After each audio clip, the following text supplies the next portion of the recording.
එකමත් එක කාලෙක කැමියන්ගෙන් පිරුණු විල්ගමනම් පුංචි ගම්මානයක් තිබුණා. මේ ගම ලස්සන වුණේ පියදාස මාමට අයිති සාරවත් දොඩම් වත්ත නිසයි. ගමේ ළමයි හැමෝම ආදරයට ඔහුට කතා කළේ දොඩම් මාමා කියලා. මේ දොඩම් මාමා බොහොම කාරුණික කෙනෙක්.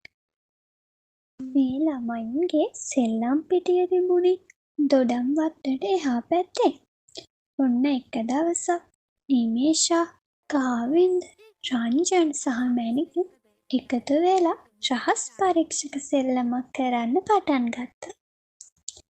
සෙල්ලම පටන් ගන්න හදනකොටම කාවින්ද දොඩම් වත්ත දෙසට අත දිගු කළා. හැබැයි අද රහස් පරීක්ෂක කතාවලට වඩා ලොකු දෙයක් සිද්ධ වෙයි වගේ. අර බලන්න. කාවින්ද කෑ ගැසුවා. ළමයි හැමෝම ඒ දෙස බැලුවා. වෙළඳ පොළට යවන්න සූදානම් කරලා තිබුණු දොඩම් කූඩයක් කවුරුන් හරි විසින් කපලා ඒකේ තිබුණු හොඳම දොඩම් ටික හොරකම් කරලා. ඒක දැකලා රංජන් හරිම කනස්සල්ලෙන් අනේ දොඩම් මාමගේ දොඩම් ටික කවුද මේක කළේ? මේක මාමගේ මුළු සතියේම ආදායම කියලා හැමෝටම ඇහෙන්න කිව්වා. අපි සෙල්ලම් කරන එක නවත්තමු. අපි දැන් ඉන්නේ සැබෑ රහස් පරීක්ෂක කතාවක. කවුද මේක කළේ කියලා අපි හොයාගමුද කියලා නිමේෂ කිව්වා. ළමයි 4 දෙනා හානියටපත් වූ කූඩේ ළඟට ගියා. කාවින්ද කූඩේ පරීක්ෂා කරලා කිව්වේ කූඩේ කපලා තියෙන්නේ ඌ පිහියකින්. ඒ වගේම හොරකම් කරලා තියෙන්නේ ලොකු පැහැපත් දොඩම් බවයි. බලන්න මෙතන පොළවේ අඩි සලකුණක් තියෙනවා. මේවා සාමාන්‍ය සපත්තු සලකුණු වගේ නන් නෙවෙයි. ඒවා ටිකක් දිගයි. අමුතු සලකුණු. රංජන් පොළව දිහා බලාගෙන එහෙම කිව්වා. ඊට පස්සේ දොඩම් මාමා ළඟට ගිහින් සිද්ධ වෙච්ච දේ කිව්වා. දොඩම් මාමාත් අතට ඇවිල්ලා කපපු කූඩේ දැකලා ගොඩක් දුක් වුණා. අනේ දෙවියනේ මගේ දොඩම් ටික මම මාන්සියෙන් මේව වගා කළේ. මේක මගේ මුළු සතියේම ආදායම. ඔහු දුකෙන් කිව්වා. අපි සොරාව සොයනවා. අපිට අඩි සලකුණු ටිකක් හම්බ වුණා. මක් නැහැ දරුවනේ. හොරා කවුද කියලා හොයාගන්න එක ලේසි වැඩක් නෙමෙයි. දොඩම් මාමා බොහෝ දුකෙන් එහෙම කිව්වා.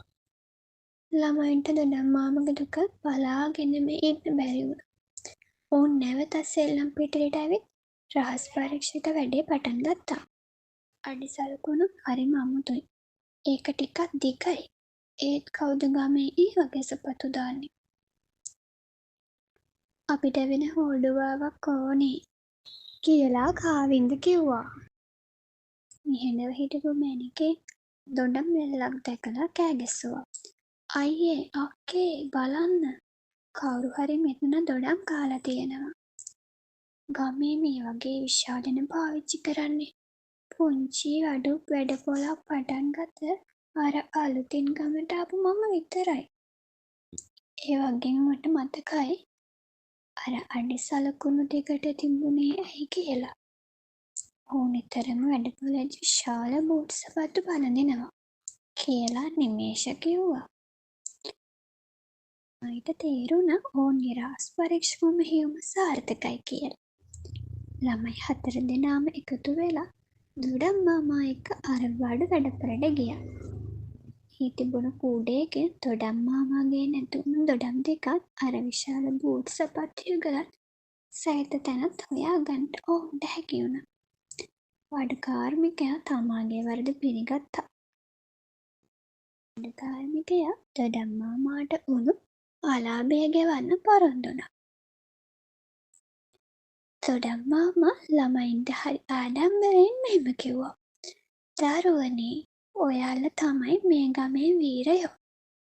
ඉතින් යාළුවනේ මේ කතාවෙන් ගන්න පුළුවන් ආදර්ශය තමයි ඕනෑම ගැටලුවකදී සමගියෙන් වැඩ කිරීමෙන් සහ සැඟවුණු හෝඩුවාවන් කෙරෙහි අවධානය යොමු කිරීම සත්‍ය සොයාගත හැකි බව.